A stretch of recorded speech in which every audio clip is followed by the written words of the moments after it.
Architects are a weird form of artist because we have to wait for someone to hand us a canvas. We can't just design a building and get it built, right? We need a client to come along and say, build us this, and we're going to pay for it. Welcome to Sustainability Decoded with Tim and Caitlin. On our podcast, we break down what's happening in climate, sustainability, and ESG. And along the way, we help you get smarter about sustainability. So let's get into it.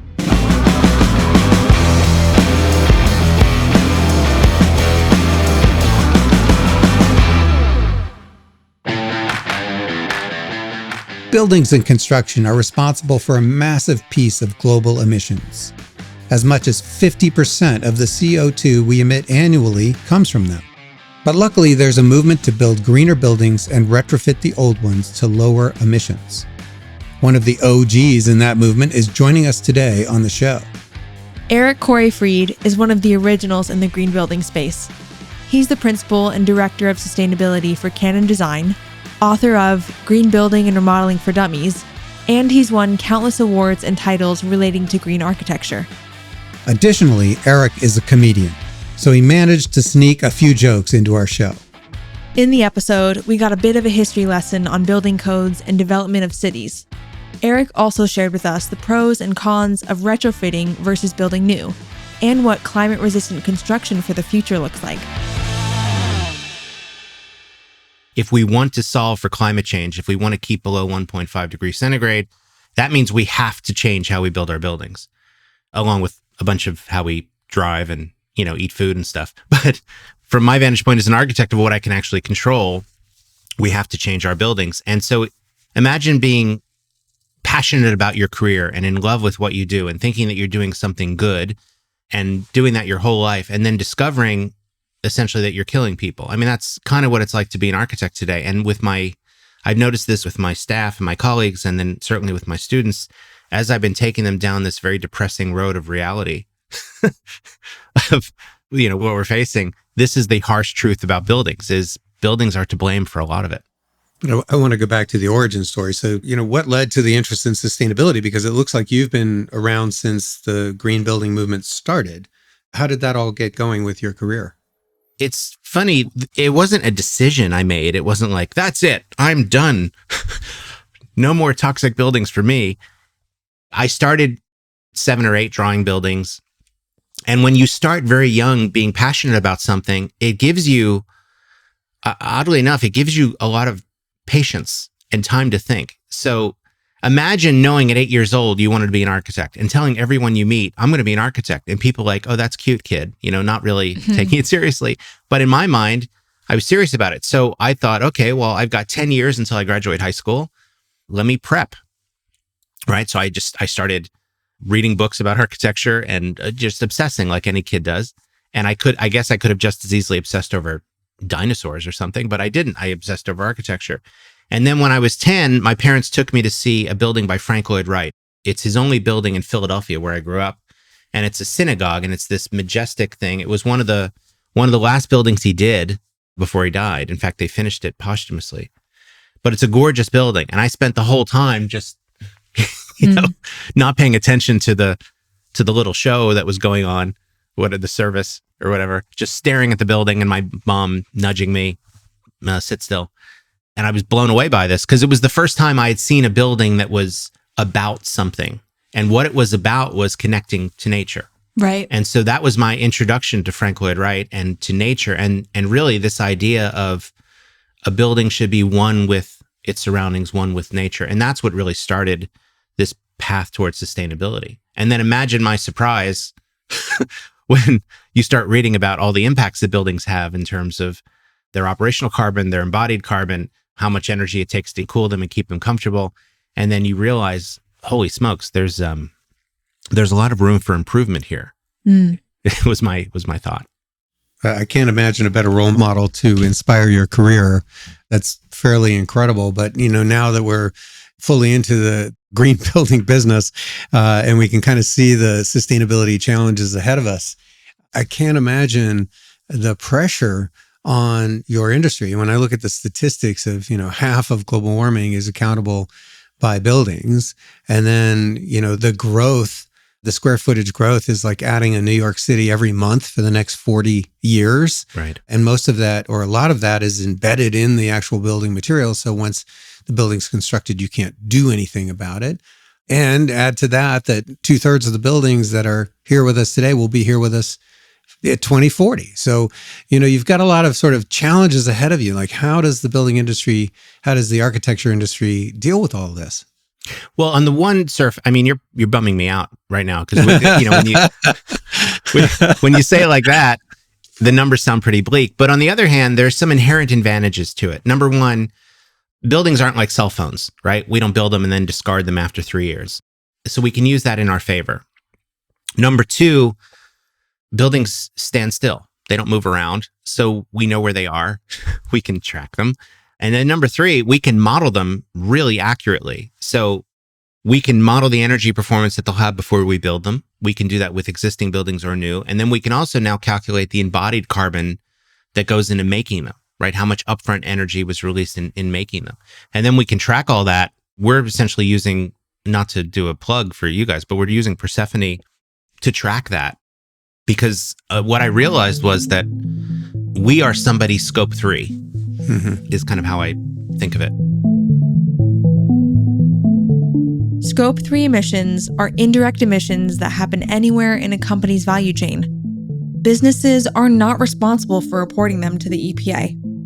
A good example is the emissions from a product once it's been sold. And so that's how I go into clients.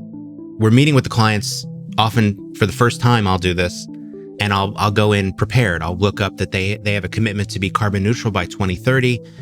And what I typically do is I'll show a slide that's a countdown. And so if I was showing it today, I'd show a big slide with the number 89 on it. And I'd say, okay, you want to be carbon neutral by 2030. That's 89 months from today.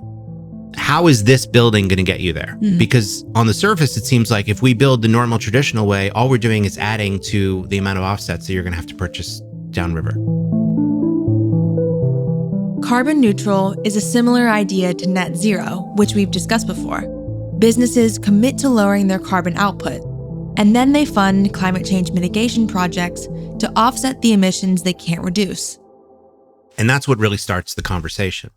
But yeah, it's a big toll. Luckily, we can track and measure and monitor these things, and they're not disposable. So it's just a very different way of looking at it as opposed to, let's say, the life cycle of a cell phone or a computer or even like a plastic bag or something.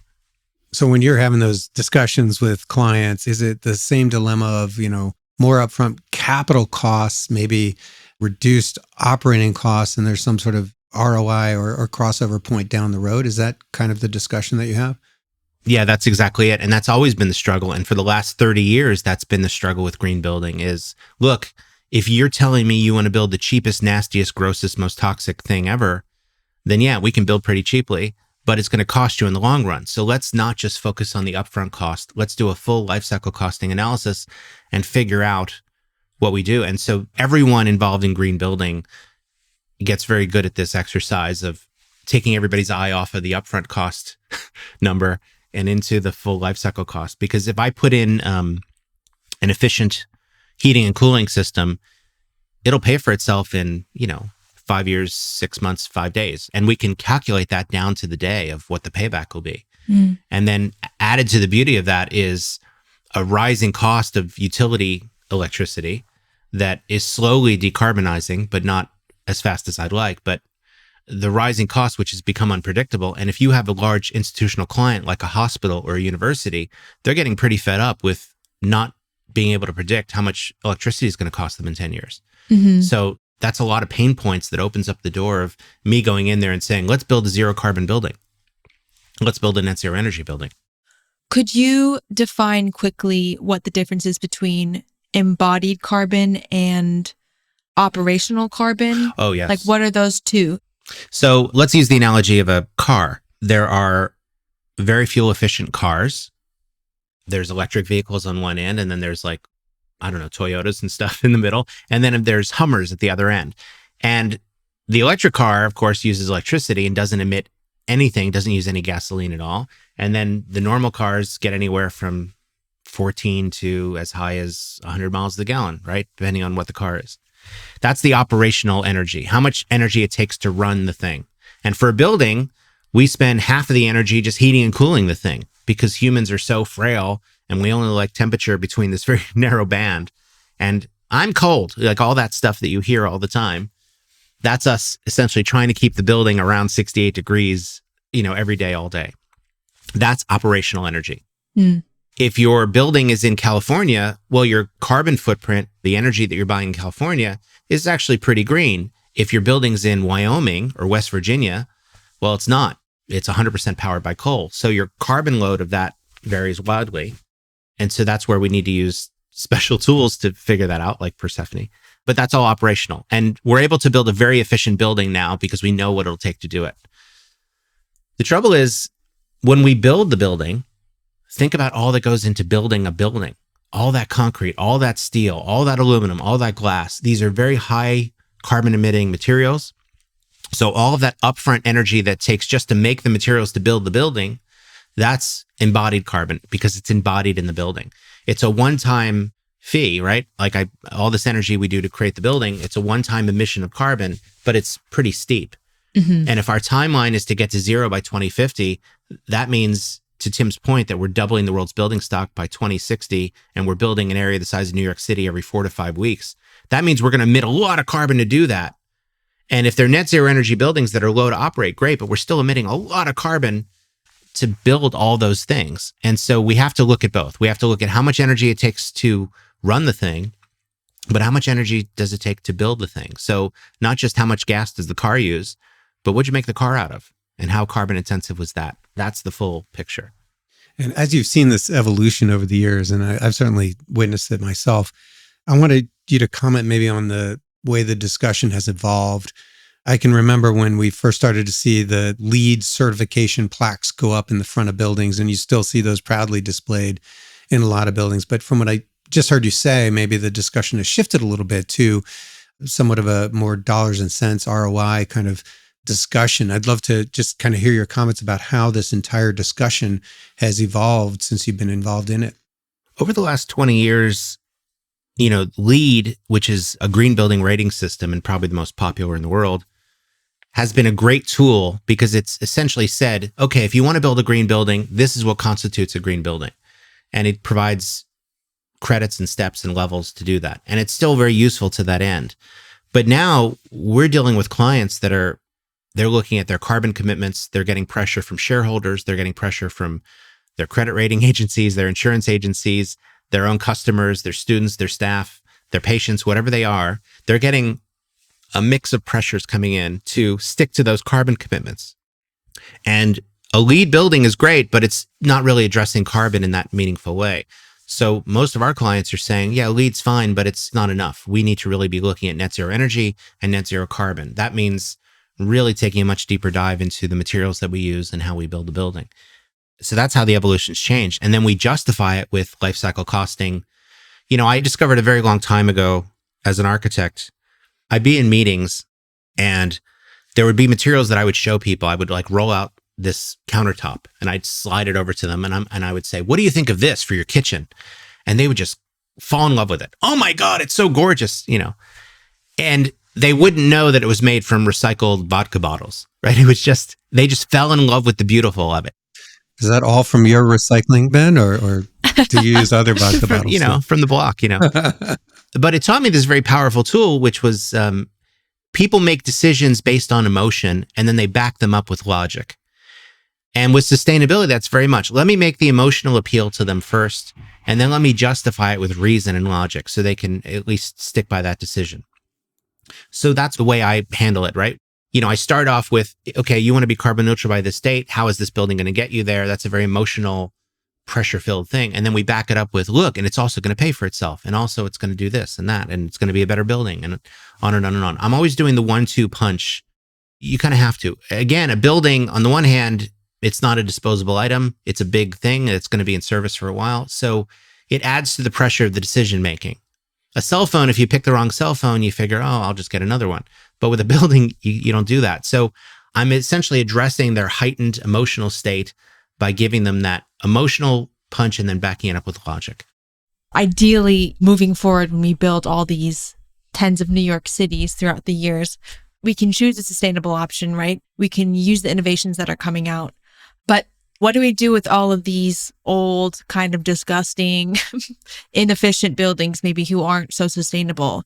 Can they be retrofitted or adjusted after the fact, or is there not much we can do with them? So if you think about it, we build buildings every year, but the truth is there's way more existing buildings in the world. And instead of knocking them all down and turning them into landfill, what we should be doing is retrofitting those existing buildings. The greenest building is the building that already exists. So let's reuse our existing buildings. And for most clients, maybe it's pride, maybe it's ego, maybe it's just they never thought of it. But for most clients, they think, let's just demo this one and we'll build what we want. And what I found is that I only have a very narrow window of opportunity to interject and go, well, wait a minute, maybe there's some life in this old building that we can reuse. Let's not just assume we're going to tear it down. So what we'll do is we'll calculate the embodied carbon that went into making that and how much carbon is going to be lost by tearing it all down and then building new. And then we can have that conversation around reuse. But the truth is we can take any old building and make it a high-performing, energy-efficient building. We can peel the skin off, insulate the walls, do all sorts of cool things. And so don't give up on those old buildings just yet. There's a lot of value in them. There's also a lot of beauty in them, I think. Yes, that too. So it's a shame to tear them all down. I completely agree. And I guess I was going to go the same way. Is it always true that retrofitting is better for the environment than building new? Absolutely. It's a rule of thumb. So obviously there's probably examples where it isn't. But for the most part, retrofitting an existing building is always less cost per square foot. It's always better from a carbon emissions perspective. It's certainly even better from a schedule perspective because remember, the building's already there. And we can do a lot with the building to transform it. What's that TV show, Extreme Makeover? Oh, yeah. Right? It's like that, but for big buildings. That's what we can do.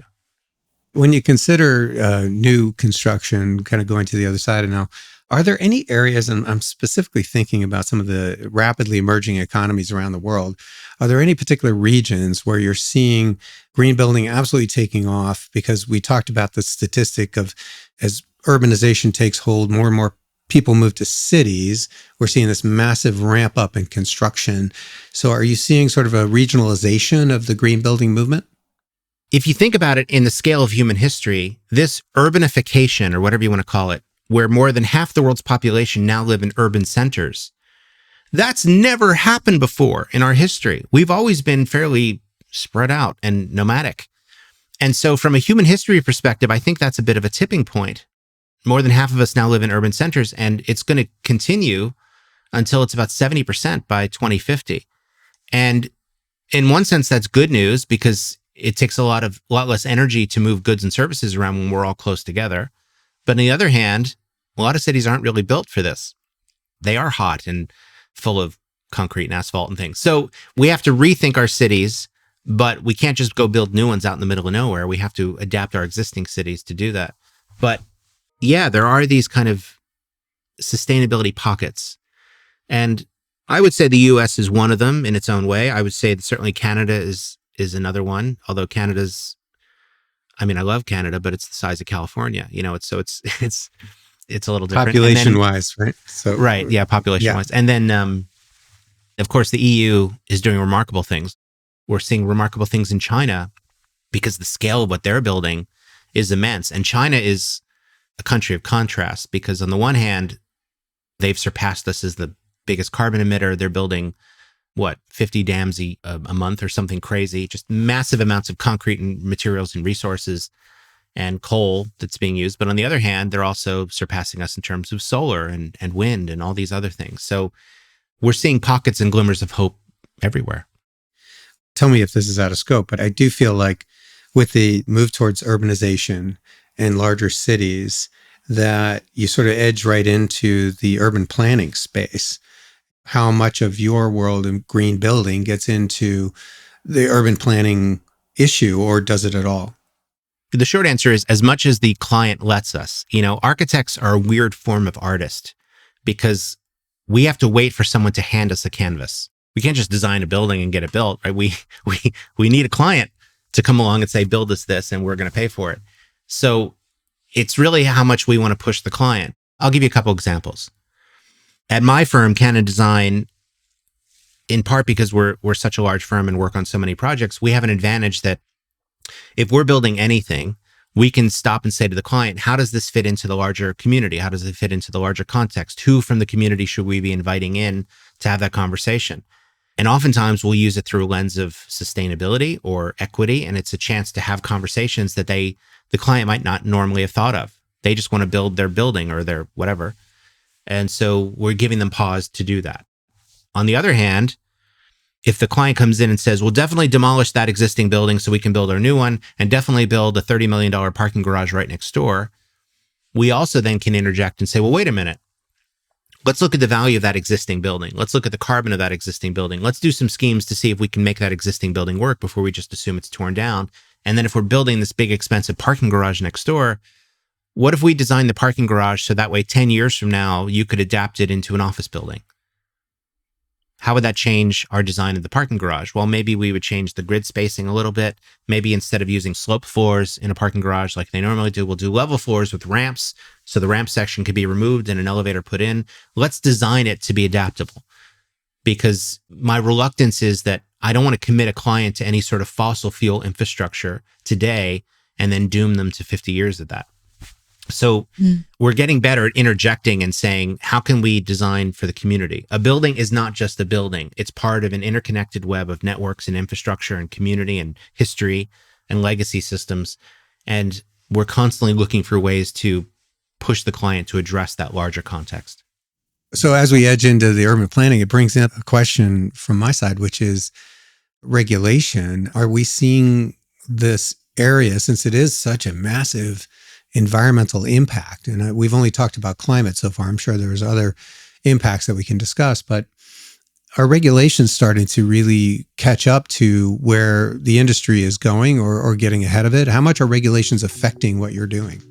Not as much. I know on your side of the story, you're looking at TCFD and you're looking at PCAF and all these other wonderful movements in ESG. That's a lot of acronyms at once. I'm sorry. If you don't already know, acronyms are my thing. TCFD stands for Task Force on Climate-Related Financial Disclosures, and PCAF is the Partnership for Carbon Accounting Financials.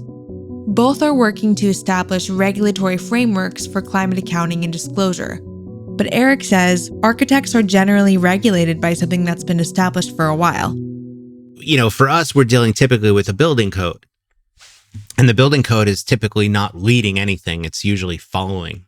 Think about the normal building code. The way it was shaped was, hey, somebody built a nightclub in the 1920s and then there was a fire and everybody died. Okay, let's change the code. It's always very reactive and after the fact. That's unfortunately the way building codes are. And so I don't think anybody was anticipating that our regulations and our building code would be leading the way. But what's been interesting is there are 3 examples going on right now. First, in New York City, there's a set of laws that are wrapped around this one called Local Law 97 or LL 97. And basically it's saying that every building, new and existing, has a carbon budget. And if you exceed that carbon budget, you have to pay a penalty. And the penalties start January 2024. So it's coming up pretty quickly. And the penalties are over $400 a ton. And as you know, you can buy carbon offsets for as little as $20 a ton. So $400 a ton is quite a penalty. And if you've got a 100,000 square foot building, you're looking at potentially a lot of money. Eric's the expert, so his explanation of the Local Law 97 is unsurprisingly spot on. But just to add a little bit more context, it passed in New York City in 2019. And it only applies to buildings that are larger than 25,000 square feet. That means it forces the city's largest buildings to limit emissions and meet energy efficiency standards. Now back to Eric for more examples of cities and states regulating construction. In Boston, there's a similar law called BERDO, which is the Building Energy Reduction something ordinance, BERDO. That's doing something very similar. And New York and Boston, of course, are, they're dense populated cities. So one could argue they could pull that off. How do they do it in somewhere like Omaha or Columbus, Ohio? That's a little different. And then the third example is, of course, the entire state of California, which has started its long journey with Governor Schwarzenegger 20 years ago, if you remember, who, I remind everybody, is a Republican or was a Republican and did some of the most stringent carbon reduction laws ever in that state. And now they're continued with Governor Newsom in a very bold way. California is on track to be carbon neutral by 2045. That's pretty amazing. And they're using every lever that they can to do that, including the building code, including the state architect's office, including pressuring the universities to do it, the K through 12 schools to do it, the utility grids to do it. And I'm very hopeful that they're going to get there. It seems like they will.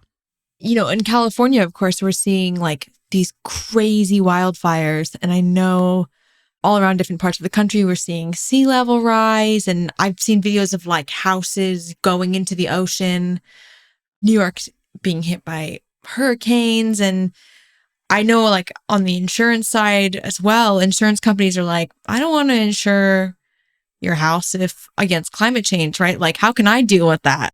That's not my domain. How can we change buildings to make them more resilient against climate change and all of the crises it brings? It's funny. I had an old joke back in like 2005. I present a lot, as I imagine you both do. And I had this old joke back in 2005, and it showed a U.S. weather map. And it basically, as a joke, I said, yeah, it's snowing in Florida, and it's hailing in Arizona, and it's 122 degrees in New York. It was like one of those kind of joke maps. And in 2005, that was funny. Well, now that's basically what the country looks like today. Pretty much. So it's not that funny anymore. And I think the punchline of the joke was there's a devil baby whirling over Salt Lake City. That's, I think, what my final punchline was. But yeah, the world has certainly changed.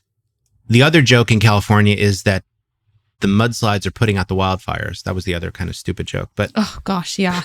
Oh, poor Californians. But, you know, it's interesting. I remember the first time I went to Alaska, and it was my first time experiencing witnesses to climate change, meaning that as I was there sitting and talking with these old dudes, and they were, you know, pointing out stuff, and they said, you know, see those geese? We never had them fly this late into the season. See those moose? We never had them come this far south before.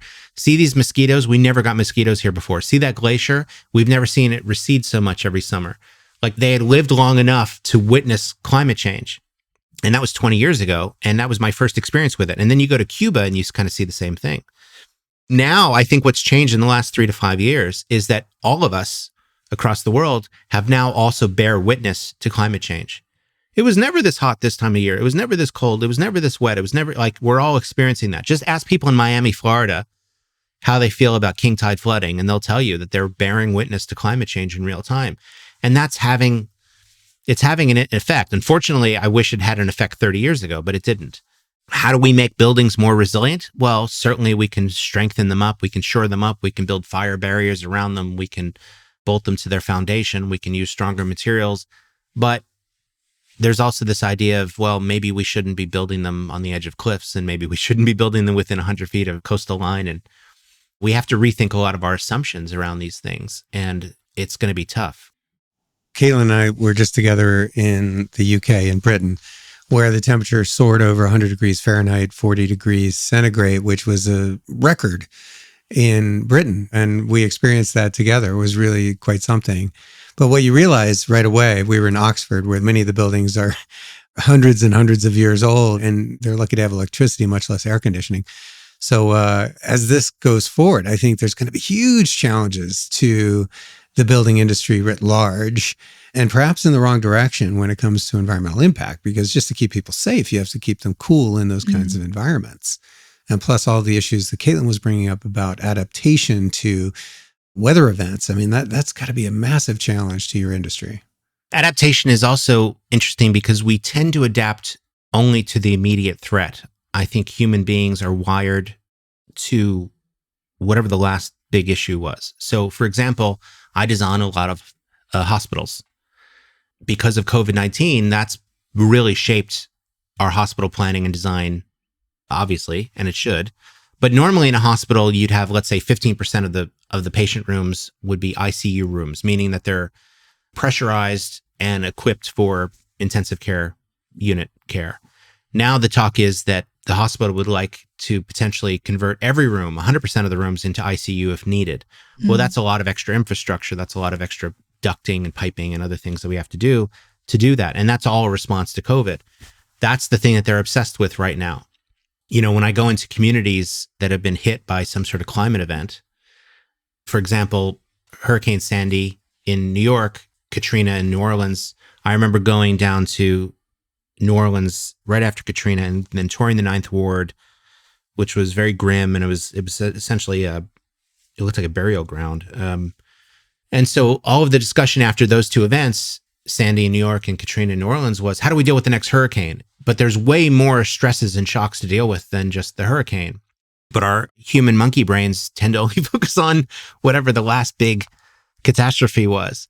And it's hard for us to kind of snap out of it and take a broader view. I think you're going to see this idea of adaptation come to the forefront pretty quickly. These 100-year floods, 100-year fires, landslides, whatever, I think are going to be far more common in the future. And I think it creates all kinds of challenges for your industry. How do you take all this stuff and kind of explain it to somebody who is just an ordinary person living in a house? What can they do? Gosh. There are climate risk assessments they can do. We use one at CannonDesign. We use one called Risk Footprint. And I liked it so much that they put me on the advisory board of the group. But with Risk Footprint, you can type in an address and you can get a full climate risk analysis. I hope I'm not speaking out of school, but I think there's kind of a homeowner version that they can do for just a cheap little fee. And the report is pretty thorough. That's a great thing to do just to see where you fall, because what I've discovered is that most people have no idea how at risk their properties are. And we're doing these climate risk assessments for all of our clients now. And I just put in the address and I get the report. And I have to say, it's usually a surprise. We're working on a cancer center in Miami, Florida, and Miami Beach. So it's on the island. And I knew Miami was at climate risk. But when we did the climate risk analysis for this site, it's essentially going to be 14 feet underwater by mid-century. So my advice to them was, don't build here. And they didn't like that answer. And then the next answer was, well, let's raise the site. And so I said, let's raise the site 14 feet. We raised it 4 feet and then built a wall. That was our temporary solution. But it is a temporary solution. And the good news is, if there is good news, the good news is the client knows this and acknowledges this. So at least we're not in the dark. But it's scary. You know, one of the reasons why I left San Francisco and moved up to Portland was in my calculus of the universe. Portland is inland. It's above sea level, or, it's got its own water supply. It's got its own food supply. It doesn't suffer from hurricanes. The only thing we really have is wildfire smoke, which is going to be everywhere. So it seemed like a safer place to move my family. And that really went into my decision making. But you can't really tell your mother-in-law that, because then they get very upset. Where I'm living in Thailand, for about 3 months out of the year, there's really bad pollution. Like Chiang Mai, for these 3 months, is actually, I think, considered like the most polluted place in the world, which is crazy. But we're basically in a valley. And during these 3 months, the farmers on the mountainside start to burn their crops. And so the smoke gets stuck in the valley. But in my house, I've got like this little pollution machine. I honestly have no idea if it works or what it really does. It kind of just turns on and makes a fan noise. But can we retrofit buildings or make new buildings that are more resilient against pollution? Is that possible? Well, it's funny. You remind me of that old joke of man walks into a doctor and says, doctor, it hurts when I bend my elbow like this. And then he says, well, stop bending your elbow like this. The air pollution is so terrible because they're burning crops. Well, maybe they should stop burning the crops, and that would kind of solve the problem. But in answer to your question, absolutely. And there's a number of ways that we can do it. We have, for lack of a better word, smog-eating materials that we can put into the building, but they're somewhat limited, and eventually they become saturated. But perhaps the easiest thing we can do is, you can see on display really well in Singapore, where they've really embraced biophilic design, and they've covered every building with plants everywhere, inside and out. Well, those plants naturally clean the air. And so they become quite a remedy to dealing with things like air pollution. But also we have filters and UV lighting and all these other special ways that we can clean the air. We have special ways that we can clean the water. You know, if you think about it, now in 2022, we now have the ability to build a building that generates more energy than it consumes, cleans the air, cleans the water, grows its own food, is completely self-sufficient. And oddly enough, that is the cutting edge of green architecture right now, a building that does all of those things. And the reason why it's so surprising is because that's what nature's been doing for us for 3.8 billion years. It's been cleaning the water, cleaning the air naturally using, remediating systems that our ecosystem provides. We're just now caught up to the idea of building a building that mimics those ecosystem services. I know that a number of your books have the subtitle For Dummies, and that's actually very appreciated on our program, Sustainability Decoded, and you've been incredibly helpful in helping us decode it and make it more real for our listener. I would like to kind of get back to where we started, and we talked about your origin story and how you got here. But when you think back of the many, many years you've been doing this, is there any events that you would like to point out, especially for younger people that might want to get into this career? Like, what advice could you give those young people like Caitlin who are looking to get into the field of sustainability, especially in your field? One of the weird things about being out in the world, and I get to go on stages and spout my opinion about the problems that I see and how we should fix them. One of the remarkable things about that is that you get to meet lots of amazing people. But one of the other side benefits is people then reach out to you and say, hey, I'm about to graduate, or I recently graduated and I want to get involved in this. Where do I start?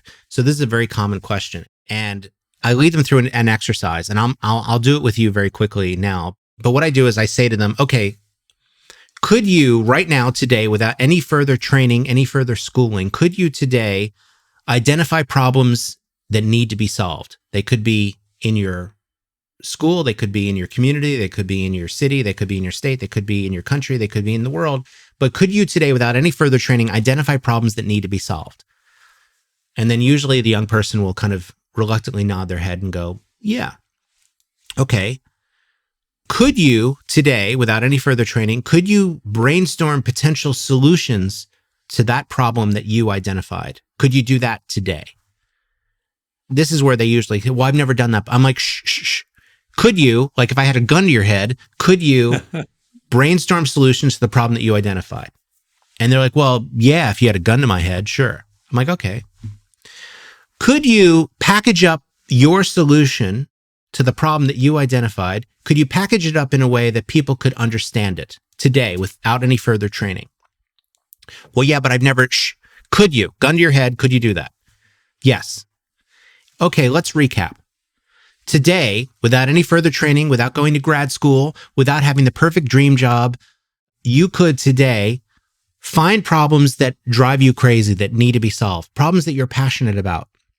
Come up with solutions to those problems and deliver them in a way that would get people excited to take action on those problems. You can do all those remarkable things now, today, without any further training. So my question to you is, why aren't you?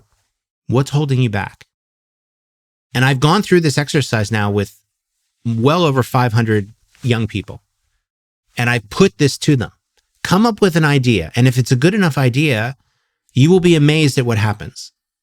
When I started my own architecture firm back in 1997, I really had one simple business plan, which is I'm going to get in front of people, whoever I can, and I'm going to speak passionately about sustainability. And what it's going to do is it's probably going to repel a lot of people. And it did, right? People ran for the hills. But I also kind of had this nagging suspicion that if I could get in front of people and speak passionately about sustainability, that eventually it would attract people. And those people became my first clients. And then those led into books and teaching and consulting and all the other things that I've done since then. So I put it forth to these same people and I tell them, you don't need to do it alone, but you do need to start. And so that's my big advice. Just start. You're never going to be perfect. You're never going to know enough. You're never going to know everything. You're never going to feel ready. Just start. Great advice. I love it. And I think you enjoyed the shushing part just a little too much, but that's awesome advice, Eric. Yeah, no, it was great. I think the main problem when you're young is not having that confidence yet.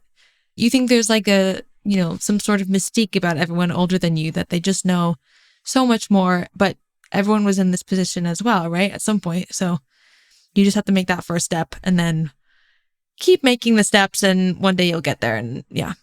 You know, one of the surprising things about everything, and you don't really realize this until you're as old as Tim. Thank you. But most people don't know what the hell they're talking about. And most people are kind of afraid to just ask the question, why not?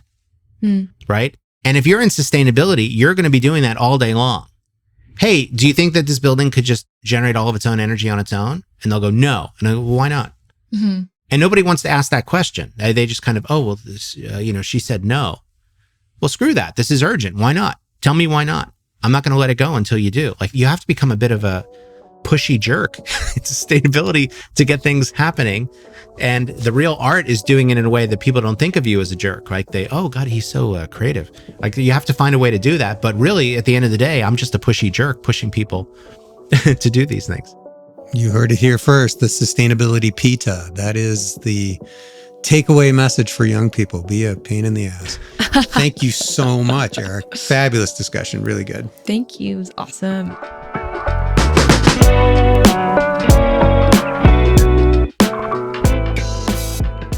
That was an amazing conversation, Caitlin. I learned a lot from Eric. He is an amazing guy, honestly, with 300,000 followers, 12 books, 5 current jobs, and 2 nonprofit boards that he's on. The guy is super busy, but he's also quite the authority on the green building space. Yeah, I mean, no, it's interesting that he said he started out in architecture, of course, and then later jumped on the sustainability train. And I think that's very inspiring as well. Like, it's never too late in your career to forge that niche, right? Sustainability needs you in whatever industry you're in. And especially in an industry like this, you don't think about how much buildings actually contribute to the climate crisis on first glance. Super interesting. I also like that he talked about how, of course, architecture is about building an experience, kind of a combination of art and science and psychology, and adding sustainability in there, right? So it's a really multidimensional field. I just felt like it was a wide-ranging but really educational conversation, and hopefully inspired our listener and some of our younger listeners to maybe join that field. It's a really dynamic space.